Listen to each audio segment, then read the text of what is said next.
so here we go. So talking about getting ready for a wedding, marriage, and all of that stuff, and kids.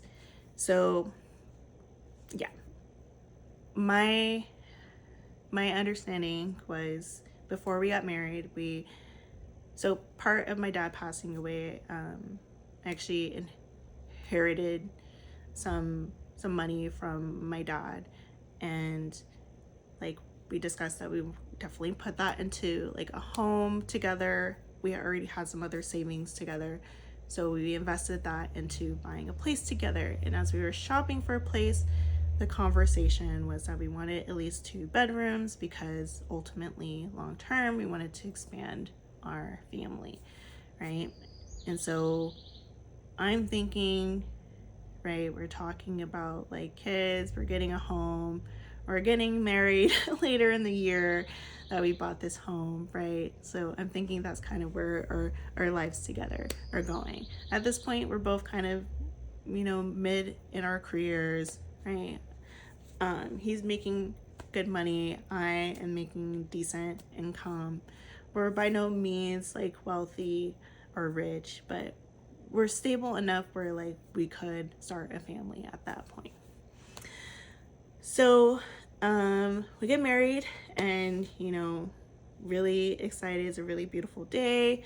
It was a COVID wedding, so things were a little bit weird that year, but ultimately we were still able to do our ceremony, and it was really a joyous occasion. Like I really enjoyed our wedding day, and I felt like it was a very beautiful time for us in celebration of our relationship.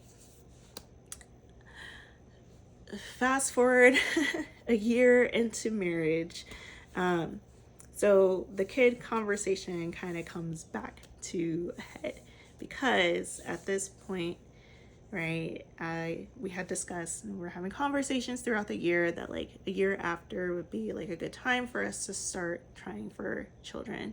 And at this point, I'm now in my 30s, my early 30s, and so for me as a woman, right, there's a biological clock essentially, right? And at the end of that year, he kind of comes back and he says like, whoa, this is too fast, right? We're not stable enough. We don't have enough income to afford like daycare for children. Like, I don't want you to be a stay-at-home mom, which I was like, where is this coming from? Like, completely blindsided, right? There was no communication up until the point from his side of like not being sure about children. In fact, it was the complete opposite. Like, he was the one that initially started this conversation. So I'm like, okay, all right, so we'll work on like the money and we'll do more in that space and figure that out. And yeah, like, okay, like we can solve those problems, like not realizing that those problems were just deflections. So I'll get into what happened the following year with our pups, and that being a very pivotal piece of our relationship. All right, see you in the next video.